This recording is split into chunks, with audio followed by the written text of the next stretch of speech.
Et avec l'honneur et respect, m'a introduit Madame Ni, Martine Moïse, une femme qui a un pile courage, qui l'autre fois prend courage à demain, même s'il a souffert, pour le petit morceau dans la salle senti.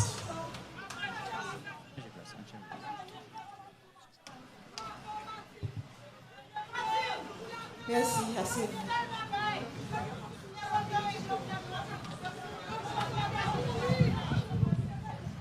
Monsieur le Premier ministre, Mesdames, Messieurs les membres du gouvernement, Mesdames, Messieurs les représentants des pays amis, Mesdames, Messieurs les fonctionnaires de l'État, aux dignitaires de la fonction publique, Mesdames, Messieurs les représentants des institutions indépendantes, Mesdames, Messieurs les officiels des 10 départements de la République,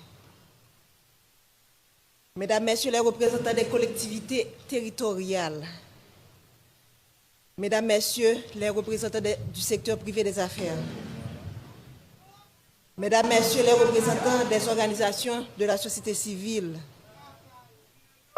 Mesdames, Messieurs les représentants de la diaspora, Frère Maxime dans tout le pays.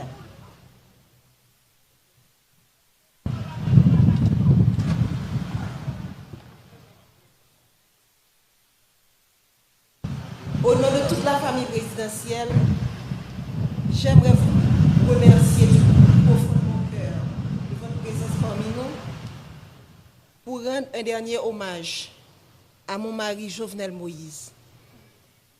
La famille vit des jours noirs. Faire le déplacement jusqu'ici pour nous soutenir, pour dire au revoir à mon président, à mon mari, mon ami, le père de mes enfants, est une marque de sympathie qui procure force et courage à toute la famille et l'aide à surmonter ces épreuves. Quand j'ai rencontré Jo, cet homme qui allait devenir mon mari et le père de mes enfants, j'ai vu en lui un esprit brillant, inventif et créatif, un être passionné et déterminé, une personne sympathique, enjoué, doté de grand charisme, un jeune homme réservé, mais tellement généreux. Ce jeune homme m'a charmée et m'a séduite. Il a gagné mon cœur. Et depuis, nous avons décidé de construire un seul et même avenir. Nous avons choisi de ne faire qu'un seul et même être. Il est devenu ma chair et mon sang coulait dans ses veines. Il est devenu mon hymne et moi, son orchestre. Ce jeune homme passionné, cet entrepreneur à succès, mon Jovenel Moïse, a toujours cherché à faire plus, à faire mieux. Pour avoir été longtemps une victime, il connaissait bien les vices de ce système pourri et injuste, dont personne avant lui n'a voulu parler. Ce système auquel, peu avant lui, ont voulu s'attaquer. Alors il a décidé de se lancer dans cette bataille pour le changement. Il s'est retrouvé du jour au lendemain avec tout le système en bloc en face de lui. Il a été traité de tous les noms, sous l'anonymat des réseaux sociaux, derrière la toute-puissance des micros et la pointe des stylos vendus à prix d'or, caché sous des titres ronflants dont il s'affuble. Expert S-mensonge, consultant en génération de problèmes, technicien du chaos, politicien miséreux et si misérable. Chacun s'est voulu plus créatif que l'autre. J'entendais des adjectifs associés au nom de l'homme de ma vie et j'avais du mal à m'imaginer que la folie du pouvoir, la vulnérabilité économique, l'envie pouvaient conduire à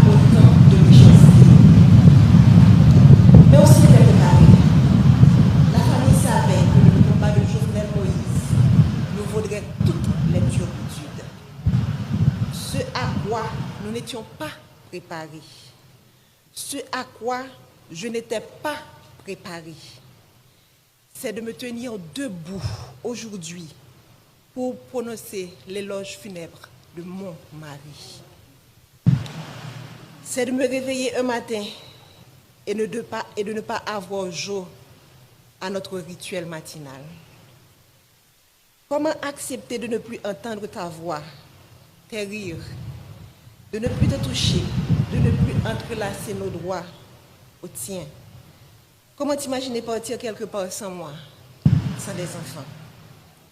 C'est un cauchemar de je n'arrive pas encore à me réveiller. C'est une situation à laquelle tu ne nous avais pas préparés. Ta femme, tes enfants, tes petits-enfants, tes frères et sœurs, tes neveux et nièces, cousins et cousines, tes amis, tes collaborateurs, ton peuple. Nous sommes là ce matin à faire quoi? Te rendre le dernier hommage? Faire ton deuil? Nous ne sommes pas préparés à cela. Je me souviens encore de toi me disant que tu veux partir les mains propres et pures. Mais tu ne pensais pas partir sans avoir pu faire tes adieux. Tu ne pensais pas partir mutilé, désarticulé. Tu as été sauvagement assassiné, toi qui as toujours renoncé à la violence. Tu as toujours prêché le pardon, la réconciliation, le tête ensemble. On a comploté contre toi, te condamnant à mourir dans la barbarie et la cruauté. Toi, si indulgent avec les autres, tu as connu la haine. Ils t'ont jeté leur venin pour assassiner ton caractère. Toi, toujours si loyal envers eux, tu as été abandonné et trahi. Ton assassinat a mis à nu leur haine, leur laideur et leur lâcheté. Quel crime as-tu commis pour mériter un tel châtiment? Toi dont le plus grand péché a été d'aimer ton pays, défendre les plus faibles, les plus vulnérables, les plus opprimés, les sans-voix, contre l'avarice des uns et la cupidité des autres. Est-ce un crime? Vouloir libérer l'État des griffes d'oligarques corrompus, est-ce un si grand méfait? Pourquoi vouloir électrifier son pays provoque autant de haine et de violence? Quand combattre la corruption est-il devenu un délit? Pourquoi vouloir démocratiser le crédit est un péché? Comment lutter pour l'égalité des chances d'accéder à la fonction publique est devenu condamnable? Sœurs et frères, haïtiennes, haïtiens, si vous croisez les bras, regardez les bourreaux, le sang ne cessera de couler. Aujourd'hui, c'est Jovenel Moïse. Demain, ce sera elle, ce sera lui, ce sera moi, ce sera nous. Les rapaces courent encore les rues. Leurs griffes et leurs crocs ensanglantés sont encore à la recherche de proie. Ils ne se cachent même pas. Ils sont là à nous regarder, à nous écouter, espérant nous faire peur. Leur soif de sang ne s'est pas encore étanchée. Mais Jovenel nous a montré le chemin. Il nous a ouvert les yeux. Alors, ne laissez pas se verser en vain le sang de notre président.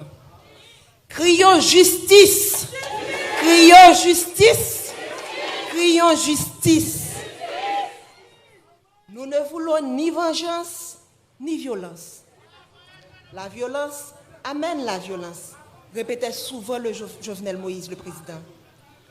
Nous ne céderons pas non plus à la peur. La peur engendre la peur, disait-il toujours. Nous allons les regarder droit dans les yeux, comme Jovenel Moïse les aurait fixés. Et nous allons leur dire, c'est assez. Jovenel, mon amour, mon compagnon, mon ami, mon autre moi, que vais-je devenir sans toi? Comment me résoudre à vivre sans toi? Ces pleurs qui inondent mon cœur, ces larmes dans lesquelles mon âme se noie, quand viendras-tu les sécher?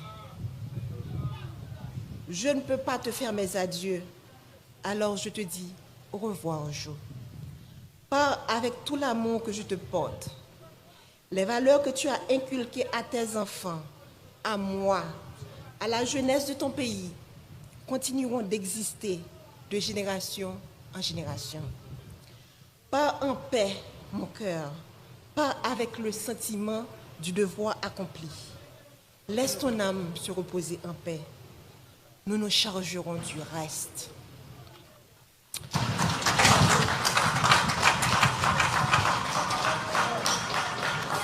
Aksem haïtien qui vivent dans 4 coins pays, dans la diaspora, nous-mêmes qui venons supporter la famille dans un moment difficile, nous disons merci en pile. Présent sous nous force et courage pour nous kembe. Yo assassiné le président Jovenel, mais yo pas qu'à assassiner vision. Yo pas qu'à assassiner l'idée. Yo pas qu'à assassiner rêve li gagné pour pays. Nous perdons une bataille, mais nous pas perdu la guerre. L'Itla poco fini. Jovenel Moïse pas plagué nous dans la route. Il était déjà montré nos chemins et il a continué à accompagner nous jusqu'à ce que nous arrivions, même si le chemin est long. Je suis bien bas devant le cadavre potorigasson ça, président Jovenel Moïse, Marim, un bon papa, un bon mari, un bon président, un bon soldat. Nous faisons toute campagne ensemble, passer dans tout petit coin pays pour nous comprendre plus bien qui mauvais la vie, frère action nous a subi. Jodi à m'abdil son au revoir, c'est pas un adieu. M'a saluer chaque monde qui vient saluer des pas pour tout garçon ça. Qui tape mené une bataille, qui est un pile monde qui a un privilège pas de comprendre, mais qui veut dire un pile bagaille pour monde en dehors yo. Jour qui est 7 juillet, c'est un jour côté monde sans foi ni loi paraître avec toute volonté yo pour yo chavirer chaudier l'espoir pour monde qui pi mal yo, pour gros orteil yo, pour tête canaille yo. Monde qui a commencé à prendre centre l'espoir avec développement parce que route a fait bon la caille yo, poteau a metté, courant a bail, pompe solaire a installé pour couper grand goût. Jour 7 juillet, monsieur a planifié pour yo couper souffle. Sans yo pas rendre compte qui mal yo t'a fait pays, qui mal yo t'a fait moun Haïti, qui mal yo t'a fait diaspora. Moi connais ou pas de jamais aimer politique jo. Ou pas de jamais vle entrer dans politique. Monter toujours vle un changement réel. Ou t'es toujours vle la vie meilleure pour ça pi pauvre yo. Moi pas de penser que petit changement ça ou t'es vle faire. T'es qu'à mettre de l'eau dans toute famille, t'es qu'à mettre de l'eau dans tout peuple là. Moi pas de penser que route de l'eau courant qui c'est base développement tout peuple sous la terre gagne, qui c'est base développement et que tout peuple sous la terre doit gagner, t'as qu'à mettre nous dans chagrin éternellement. Nous t'es toujours ou t'es toujours voulu pour graisse cochon cuit cochon. Mais hélas, ça c'est la cause que le pays a été loxou. Ça c'est la cause que les gens qui contrôlent gang yo, c'est la guerre de. Ça c'est la cause que conspiration village Tibois te manqué pour toi aller. Ça c'est la cause qui ont été payé mercenaires. Vinn dans pays rete pendant plusieurs mois puis te ton 6-7 juillet pour te éteindre nous tant que lampe dans vent. Yo goumen juste mek do wate. Jo oligarque yo gagné une bataille. Mais yo pas konn si peuple a commencé ouais clair. Si peuple a commencé comprendre, Si j'ai le calé, qui donc ou devant, nous perdons une bataille. Mais la guerre n'a pas fini.